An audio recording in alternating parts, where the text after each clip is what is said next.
Y al saber que a través del sacrificio de Jesús tú has abierto, Señor, un camino nuevo y vivo, y que ya no hay obstáculos que nos separen de ti, y podemos estar ante ti, Señor. Una vez más me acerco a ti con libertad, en adoración. Tú eres mi Dios, tu Hijo soy, mi comunión contigo es una dulce bendición. Abba Padre, Abba Padre, estar contigo es una dulce bendición. Abba Padre, te amo, Señor, quiero estar en comunión, quiero estar contigo. Saludos, comunidad cristiana Piedras Vivas. Soy Esther Olivares y hoy meditaremos sobre el capítulo 2 de la primera carta de Pedro, que consta de 25 versículos. Los versículos del 1 al 10 describe la naturaleza de la iglesia en la que los creyentes participan como piedras vivas. Para esto es importante ver nuestro crecimiento espiritual. Si hemos de progresar en nuestra fe cristiana, debemos cultivar las condiciones que posibilitan el crecimiento. La idea es deshacernos de todo lo que daña la fe, y Pedro menciona 5 actitudes que envenenan la fe: la maldad, el engaño, la hipocresía y la envidia. Estos 5 pecados socavan y destruyen la comunión cristiana. Los lectores de Pedro se habían convertido hace poco. Él dice, niños recién nacidos en el versículo 2, para referirse a los gentiles recién convertidos. Un bebé recién nacido desea por instinto la leche materna. De igual manera, los recién nacidos en la fe buscan con ansias la leche espiritual. La leche es una metáfora para referirnos a la palabra de Dios. Un vivo deseo de la palabra de Dios es indispensable para el crecimiento espiritual, así como el hambre de leche es necesaria para el crecimiento físico de un niño. Como los bebés crecen físicamente, los cristianos recientes crecen en la fe. No somos productos terminados, pero estamos camino a parecernos a Cristo. Para edificar la iglesia, Pedro aborda un tema en términos de arquitectura. Cristo es la piedra principal del templo en que los cristianos somos piedras vivas.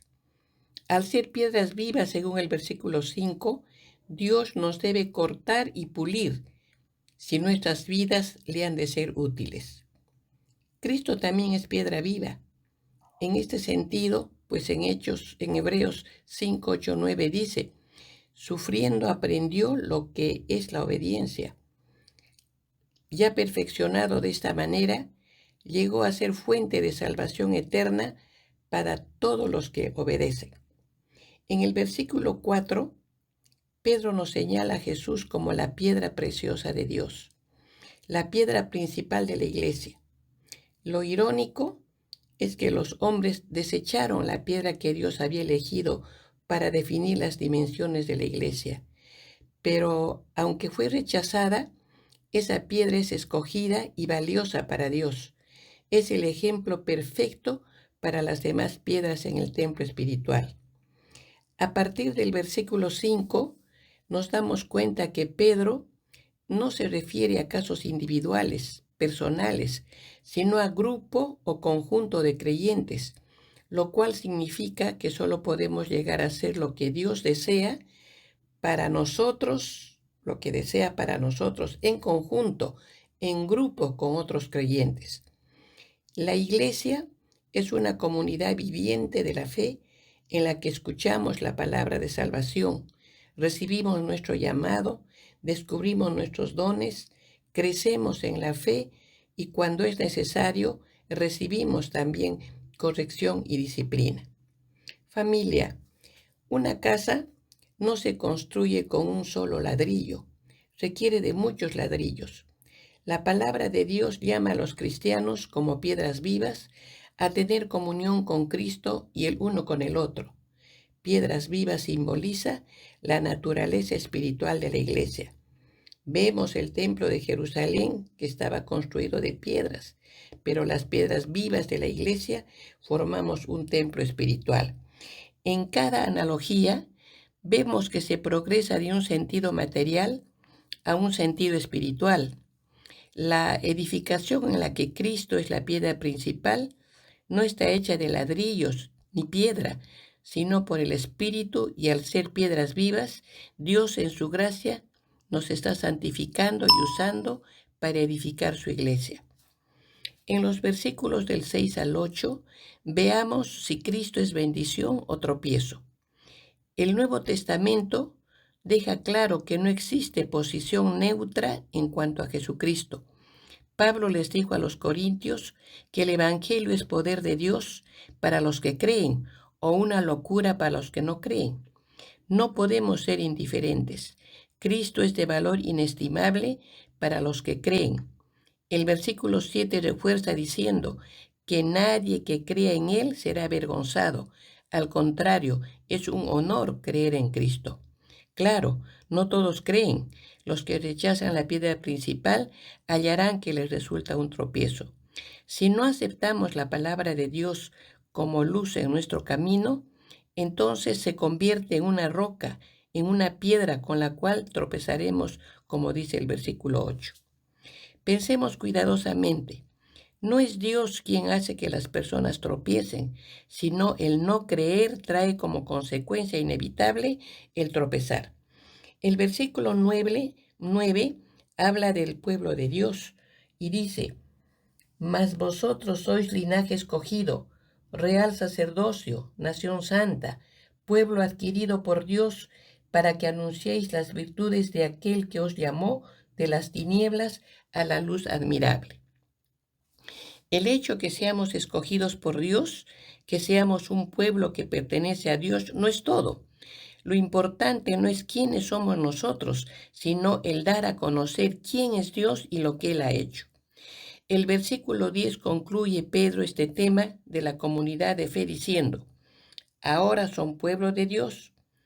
Antes Dios no les tenía compasión, pero ahora les tiene compasión. Cuando Dios nos llama, somos el pueblo preciado de Dios. Al ser piedras vivas en el templo de Dios, no debemos habitar en la casa de Dios. Somos la casa de Dios. En el versículo 11 veremos los embajadores a tierras extranjeras. Pedro se dirige a sus lectores como queridos hermanos, aceptados por Dios y unidos en el amor incondicional de Dios, indicándoles que no hemos llegado a nuestro destino final, porque Pedro dice que somos extranjeros de paso por este mundo. Pensemos, así como los embajadores no pueden permitir que las atracciones del país anfitrión les distraigan para servir a su gobierno, tampoco los cristianos podemos permitir que los deseos pecaminosos de la carne hagan peligrar nuestras almas. Por eso les dice, no den lugar a los deseos humanos que luchan contra el alma. En el versículo 13 habla acerca de cómo someternos a las autoridades. Pedro afirma que someterse a las autoridades humanas es éticamente correcto.